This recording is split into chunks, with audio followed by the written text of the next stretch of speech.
ঈশ্বরকে ধন্যবাদ দিই। এই রবিবার একটা বিশেষ রবিবার আমার এবং আপনার জন্য, আমাদের বিশ্বাসীদের জীবনে।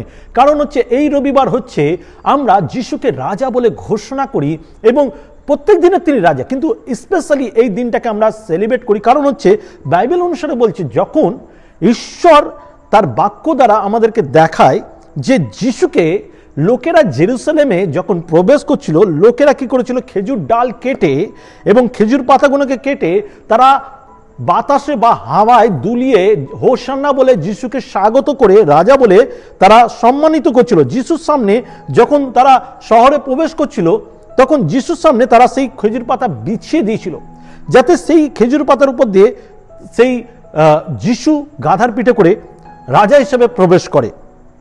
এবং খেজুর পাতা শাখাটি মঙ্গল এবং বিজয়ের প্রতিনিধিত্ব করে এবং চূড়ান্ত বিজয়ের প্রতীক ছিল, বা তিনি শীঘ্র মৃত্যুর উপর পূর্ণতা লাভ করবে তার প্রতীক ছিল। আমরা যদি দেখি প্রথম বাক্য 1 করিন্থীয় তার 15 অধ্যায় 54 থেকে 55, 1 করিন্থীয় মানে প্রথম করিন্থীয় 15 অধ্যায় 54 থেকে 55, সেখানে বলছে আর এই খননীয় যখন অক্ষয়তা পরিহিত হইবে, আর এই খননীয় যখন অক্ষয়তা পরিণত হইবে এবং এই মর্ত যখন অমরতা পরিহিত হইবে, তখন এই যে কথা লিখিত আছে তা সফল হইবে। মৃত্যুর জয়ে কবিলিত হইল, মৃত্যু জয়ে কবিলিত হলো। মৃত্যু তোমার জয় কোথায়, মৃত্যু তোমার হুল কোথায়? আমেন।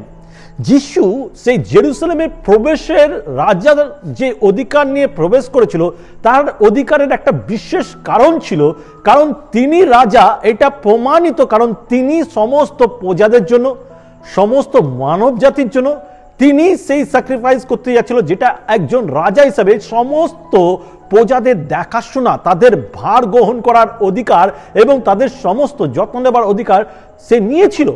তাই তো তিনি একমাত্র ব্যক্তি যার রাজা হওয়ার অধিকার আছে। আমেন। যিশু যে গাধার পিঠে চেপে এসেছিলেন তার চিহ্ন কি আমরা কখনো চিন্তা করেছি? অনেকে জানে, তবু আমি রিপিট করি। যিশু একটি গাধার উপরে চড়ে আসার জন্য তিনি বেছে নিয়েছিলেন, যা সরাসরি পুরাতন নিয়মের ভবিষ্যবাণী পূর্ণ করে। ওকে, পুরাতন নিয়মে যেটা উল্লেখ করা ছিল সেই ভবিষ্যবাণীকে পূরণ করে। বাইবেলের সময় বা পুরাতন নিয়মের সময় রাজা বা গুরুত্বপূর্ণ ব্যক্তিদের গাধার পিঠে চড়ে কোনো জায়গায় আসা সাধারণ ছিল। গাধা শান্তির প্রতীক, তাই যারা তাহাদের চড়ার উপরে বা তাদের উপরে পিঠে চড়ে যায় তারা এই প্রতিচ্ছিন্ন দেয় যে আমি শান্তি দিতে এসেছি বা শান্তির উদ্দেশ্যে এসেছি। যিশু তখনও আমাদের মনে করে দিয়েছিলেন যে তিনি শান্তির রাজকুমার।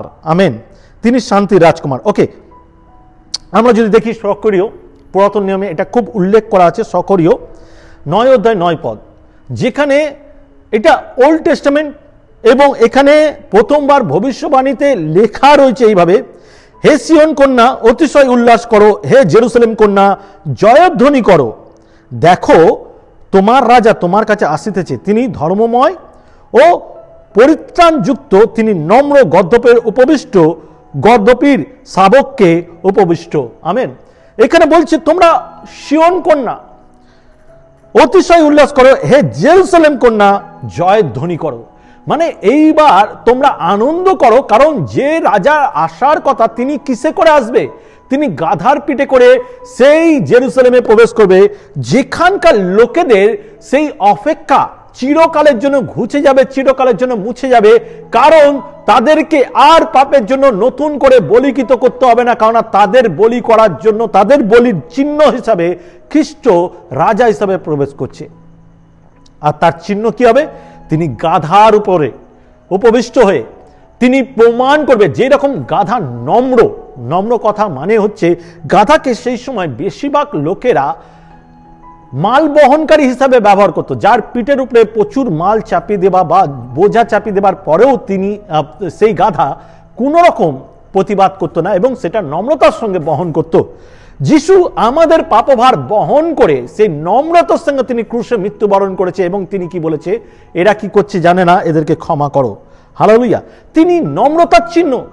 তিনি প্রতিবাদ বা প্রতিশোধ নেবার জন্য তিনি নিজে অস্ত্র ধরেনি, কিন্তু তিনি প্রমাণ করেছিল বিনা অস্ত্র ধরে নিজেকে বলিকিত করে মৃত্যুকে জয় করে তিনি প্রমাণ করেছিল তিনি আমাদের রাজা। লোকেরা সেই দিন হোসন্না বলে চিৎকার করেছিল। কেন? হোসন্না কথার অর্থ কি? লোকেরা যখন চিৎকার করে উঠলো হোসন্না, তারা রাজা হিসাবে খ্রিস্টের প্রশংসা করেছিল। এই শব্দের অর্থ হলো আমাদের ত্রাণকর্তা, এবং যদিও তাদের মনে তারা একজন পার্থিব রাজা জন্য অপেক্ষা করছিল, ঈশ্বরের কাছে সত্য পরিত্রাণ আনার একটি ভিন্ন উপায় ছিল যাহা তাহার উপর নির্ভর করছিল। ঈশ্বর তার মাধ্যম দিয়েই এই অধিকার আমাদেরকে দিয়েছে, তাই তার উপরে বিরাট একটা দায়িত্ব ছিল। তিনি তার মাধ্যম দিয়ে আমাদের জীবনে সেই উদ্ধার, পরিত্রাণ সমস্ত কিছু এনে দিয়েছিল। যদি দেখি গীতসংহিতা তার 118 আর 26 পদ, গীতসংহিতা 118 26 পদে বলছে, ধন্য তিনি যিনি সদাপ্রভুর নামে আসিতেছেন। আমরা সদাপ্রভুর গৃহ হইতে তোমাদেরকে ধন্যবাদ করি। আবার পড়ছি, ধন্য তিনি যিনি সদাপ্রভুর নামে আসিতেছেন, আমরা সদাপ্রভুর গৃহ হইতে তোমাকে ধন্যবাদ করি। এই যে রাজা আমাদের জীবনে আছে তার জন্য গৌরব করা উচিত, সর্বদা তার প্রশংসা করা উচিত, তার নাম উচ্চকিত করা উচিত, কারণ তিনি আকাশ আর পৃথিবী সৃষ্টিকর্তা। আমেন। আবার যদি দেখি রোমিও 10:9 পদ, রোমিও 10:9 পদে কি বলছে, কারণ তুমি যদি মুখে যিশুকে প্রভু বলিয়া স্বীকার করো এবং হৃদয়ে বিশ্বাস করো যে ঈশ্বর তাহাকে মৃতগণের মধ্য হইতে পুনরুত্থান করিয়াছেন, তবে পরিত্রাণ পাইবে। আমেন। এই জন্য তিনি রাজা, এই জন্য তিনি রাজা। তিনি এমন একটা পথ তৈরি করেছিলেন সেই জেরুসালেমে ঢোকার মুহূর্ত দ্বারা, তিনি সেখানে দাঁড়িয়ে কেঁদেও ছিলেন এবং তিনি জানতেন যারা এখন আমাকে এত সম্মান দিচ্ছে তারা কিছুক্ষণে আমাকে ক্রুশে চড়াবে। তার সত্ত্বেও তার কোনো পরিবর্তন ঘটেনি, কোনো চেঞ্জ আসেনি, তিনি রাজা নামে পরিচিত। আর যার জন্য আমরা পরের ইয়েটা দেখব, যিশু জেরুসালেমের জন্য কেঁদেছিলেন। কেন কেঁদেছিলেন? তো যিশু রাজা, সেই অধিকার তার ছিল। আর তাই তো যে কেউ মুখে স্বীকার করে যিশুকে এবং হৃদয় ধারণ করে সেই উদ্ধার পায়, কারণ তিনি আমাদের জন্য ক্রুশে রোপিত হয়েছিল। তাই তিনি রাজা। রাজার কর্তব্য তিনি পূরণ করেছিলেন। তিনি আকাশে বা স্বর্গে উচ্চ স্থানে নিজেকে আটকে রাখেনি। তিনি রাজার কর্তৃত্ব বা তার যে ক্ষমতা তা প্রকাশ করেনি। তিনি নম্রতার সঙ্গে আমাদের জন্য প্রকৃত বলি হিসাবে ক্রুশে মৃত্যুবরণ করেছিলেন। এটাই তার পরিচয় যে তিনি রাজা। আমেন। যিশু জেরুসালেমের জন্য কেঁদেছিলেন। বাইবেল বলে যে যিশু জেরুসালেমের জন্য কেঁদেছিলেন। মুহূর্তের মধ্যে যে প্রশংসা যারা করছিল, মুহূর্তের মধ্যে যারা তাকে নিয়ে উচ্ছ্বসিত করছিল, যার সামনে কাপড় পেতে দিচ্ছিল, যার সামনে খেজুর পাতা পেতে দিচ্ছিল, যাকে নিয়ে এত মাতামাতি ছিল, তারা মুহূর্তের মধ্যে তাদের মুখ ফিরিয়ে নিল এবং বিশ্বাসঘাতকতা করে তাকে ক্রুশে বিদ্ধ করার জন্য তারা জোর দিল এবং তাকে মৃত্যুর কাছে ঠেলে দিল। এদের সমস্ত বিরোধিতা, এদের সমস্ত বিট্রে, এদের সমস্ত রকম ব্যবহার যিশুকে কাঁদিয়েছিল। তারা, যিশু জানতো কিছুক্ষণের মধ্যেই এই সমস্ত ঘটতে চলেছে। যিশু সবকিছুই জানতো, কিন্তু তার সত্ত্বেও তিনি তাদের রাজার অধিকারে যে সম্মান দিচ্ছিল তা তিনি স্বীকার করেছিল, কারণ তিনি জানে আমি যা করতে যাচ্ছি সেটা একটা রাজার চিহ্ন। আর তাই তো তিনি কোনোভাবে প্রতিবাদ করেনি। তিনি ক্রুশের মধ্যেও শেষে তিনি ক্রুশের উপরে দাঁড়িয়ে কি বলেছিল মনে আছে? এরা কি করছে এরা জানে না, এদেরকে ক্ষমা করো। এই অধিকার, এই পাওয়ার কার আসে? একজন বাবা তার সন্তানের প্রতি। সন্তান যতই অন্যায় করুক, বাবা কিন্তু ক্ষমা করে দেয়। যিশুর চরিত্রই ছিল বাবা, যিশুর চরিত্রই ছিল রাজা। যে প্রকৃত রাজা সে যত্নকারী হয়। আমেন। লুক তার 19 অধ্যায় 41 থেকে 42, লুক তার 19 অধ্যায় 41 থেকে 42, সেখানে বলছে, পরে যখন তিনি নিকটে আসলেন তখন নগরটি দেখিয়া তাহার জন্য রোদন করিলেন, কহিলেন, তুমি তুমি যদি আজকার দিনে যাহা যাহা শান্তিজনক তা বুঝিতে, কিন্তু এখন সে সকল তোমার দৃষ্টি হইতে গুপ্ত রহিল। আমেন। আবার বলছে, পরে যখন তিনি নিজে আসিলেন তখন নগরটি দেখিয়া তাহার জন্য রোদন করিলেন, কহিলেন, তুমি তুমি যদি আজিকার দিনে যাহা যাহা শান্তিজনক তা বুঝিতে, কিন্তু এখন সে সকল তোমার দৃষ্টি হইতে গুপ্ত রইল। আমেন। লুকানো, এখনো প্রকাশ্য নয়, পরবর্তীকালে প্রকাশ হবে।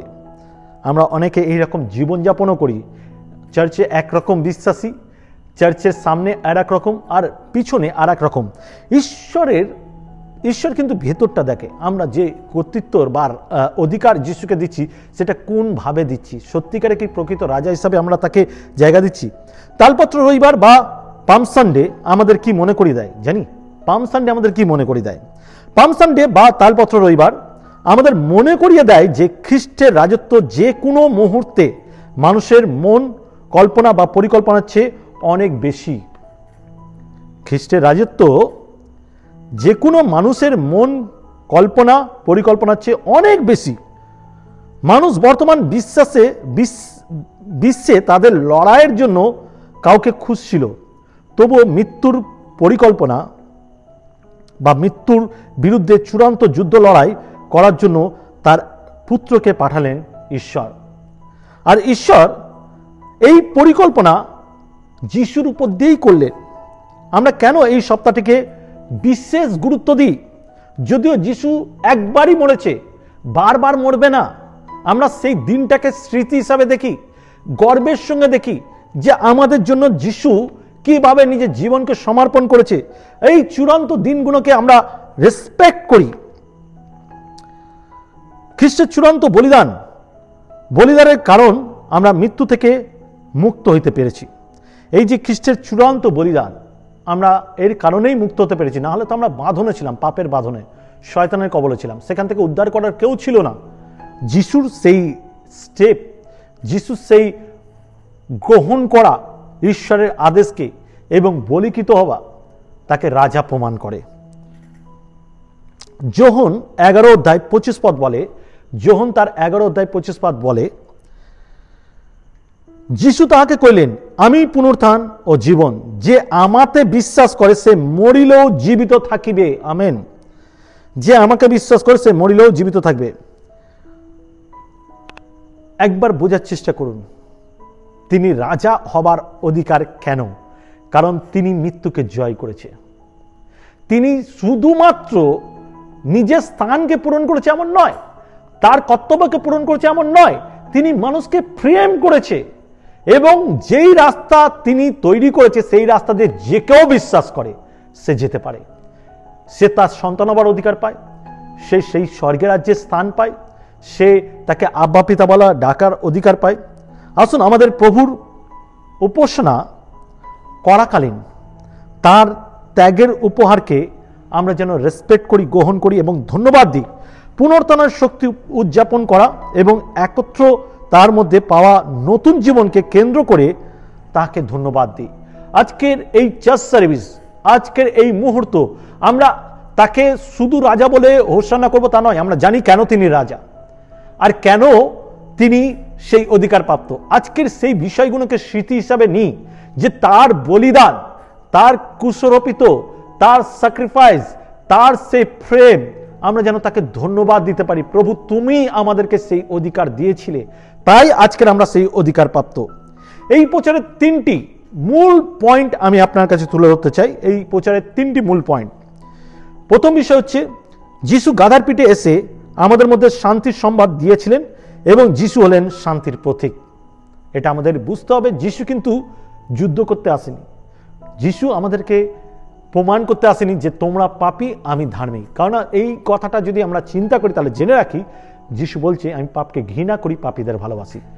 সুস্থতার জন্য ডক্টরের প্রয়োজন নেই, অসুস্থ ব্যক্তির জন্যই ডক্টরের প্রয়োজন, তাই তিনি পাপীদের জন্য এসেছিলেন। 2 নম্বর, যিশু জেরুসালেমকে ভালোবাসতেন এবং কেঁদেছিলেন কারণ তিনি জানতেন যে এই লোকেরা যারা তাকে রাজা ঘোষণা করছেন তারাই তাকে ক্রুশে দেবেন। যিশু জানে আমরা অন্যায় করি, তুমি যে ধুলি মাত্র আমার স্মরণে আছে, তবুও তিনি অপেক্ষা করে আমাদের জন্য, আমাদের পাপ মুছে দেওয়ার জন্য।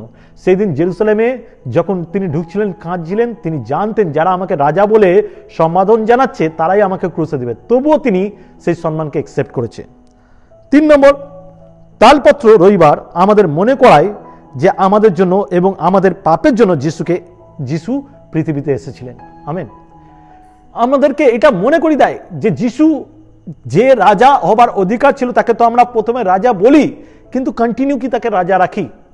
কন্টিনিউ কি তাকে সেই অধিকার দিই? কন্টিনিউ কি তাকে জীবনে ধারণ করে নিয়ে চলি? না শুধু যেই সময় আমি যিশুকে গ্রহণ করি, প্রথম পরিত্রাণ পাই, প্রথম প্রেম পাই, তখনই রাজা বলি আর তারপরে তাকে ছেড়ে দিই। যার জন্য প্রকাশিত বাক্যে লেখা রয়েছে, তুমি তোমার প্রথম প্রেম পরিত্যাগ করেছো। ফার্স্ট লাভ, প্রথম প্রেম, প্রথম পরিত্রাণকে চিন্তা করুন, প্রথম বিশ্বাসী জীবনকে চিন্তা করুন। আজ কি সেই প্রেম করেন? সারা জীবন কি তাকে রাজা বলে ঘোষণা করার ক্ষমতা রেখেছি? সেই পরিবর্তন কি জীবনে ধরে রাখতে পেরেছি? যদি না রাখি, আজকের আপনি ডিসিশন নিন, আজকের অধিকার নিন যে প্রভু তুমি আমার জীবনের রাজা আছো, ছিলে, আজ চিরকাল থাকবে। আমি তোমাকে আমার জীবন থেকে রাজত্বকে সরাতে চাই না। আমার দেহ তোমার মন্দির, তোমার রাজপ্রাসাদ করতে চাই, যেই রাজপ্রাসাদে তুমি বসতি করবে। আমেন। আসে আমরা প্রার্থনা যাই, আজকের এই সময় আমরা প্রভুকে সেই স্থান দিই। পবিত্র পিতা, আমি প্রার্থনা করি প্রভু, আজকের আমাদের সমস্ত অপরাধকে তোমার কাছে তুলে ধরি। তোমার যে স্যাক্রিফাইস তা আমরা স্বীকার করি এবং তোমার সেই পাপের বলিকে আমরা গ্রহণ করে তোমার রক্ত দ্বারা সূচি হতে চাই। আমাদের হৃদয় সিংহাসনে তোমাকে রাজা হিসাবে ডাকতে চাই এবং তোমাকে বলি, হোসান্না রাজা, আমরা তোমার গৌরব করি। হোসান্না পিতা, আমরা তোমার প্রশংসা করি। তুমি আমাদের জীবনের রাজা, তুমি আমাদের জীবনের অধিকার প্রাপ্ত, তুমি একমাত্র রাজা। হোসান্না, হোসান্না, তুমি রাজা, তুমি আমাদের জীবনের রাজা। হালেলুয়া। এবং প্রার্থনা করি যত পরিবার আজকে দেখছে তাদের পরিবারে তোমার শান্তিকে দাও। প্রত্যেক পরিবারে তুমি রাজত্ব নাও, তোমার রাজত্ব যেন থাকে, শয়তানের নয়। এবং সমস্ত রোগ ব্যাধি, অসুবিধা, সমস্যা, ডিপ্রেশন, ফাইন্যান্সিয়াল প্রবলেমকে তোমার যিশু নামে দূর করো। বিশ্বাস করি তুমি প্রার্থনা শুনলে, তাই তোমাকে ধন্যবাদ দিই। সমস্ত গৌরব তোমার, যিশু তোমার নামে চায়। Amen, amen. সাথে মনে করে দিতে চাই, এই পাম সানডে সার্ভিস আপনি যদি চান আপনার প্রিয়জনের কাছে ছড়িয়ে দিতে পারেন শেয়ারের মাধ্যমে, কারণ বাইবেল বলছে সমাজের জগতে যাও, আর সুসমাচার প্রচার করো। হয়তো আপনি যেতে পারছেন না, কিন্তু এই প্রচারকে আপনি শেয়ার করে অনেকের কাছে পৌঁছে দিতে পারেন এবং সেই কার্যকারিতার সঙ্গে যুক্ত হতে পারেন। এবং আপনার ভালো লেগে থাকলে এই প্রচার অবশ্যই লাইক, শেয়ার, সাবস্ক্রাইব করবেন। কমেন্ট করতে ভুলবেন না, আপনি কোন জায়গা থেকে দেখছেন অবশ্যই কমেন্ট করবেন। এবং আগামী রবিবার আপনার জন্য আরও বিশেষ কিছু রাখা রয়েছে। আমেন।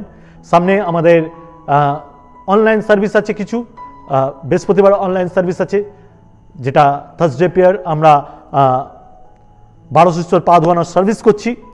যদিও আমরা পা ধোয়াবো না, কিন্তু একটা সার্ভিস চলবে যেটা আমরা হোলি মুভমেন্ট বলি, এবং একে অপরকে ক্ষমা করা সার্ভিস চলবে। এবং সাথে গুড ফ্রাইডে সার্ভিস 12টা থেকে শুরু হবে, আর থার্সডে সার্ভিস আমাদের 4টে থেকে শুরু হবে। রবিবারের সার্ভিস আমরা যেটা পুনরুদ্ধার রবিবার সার্ভিস, সেটা আমাদের বিকেল 6টা থেকে শুরু হবে মেন চার্চে, এবং লোকেশন চার্চেও হবে। ভালো থাকবেন, সুস্থ থাকবেন, সবাইকে জয় যিশু।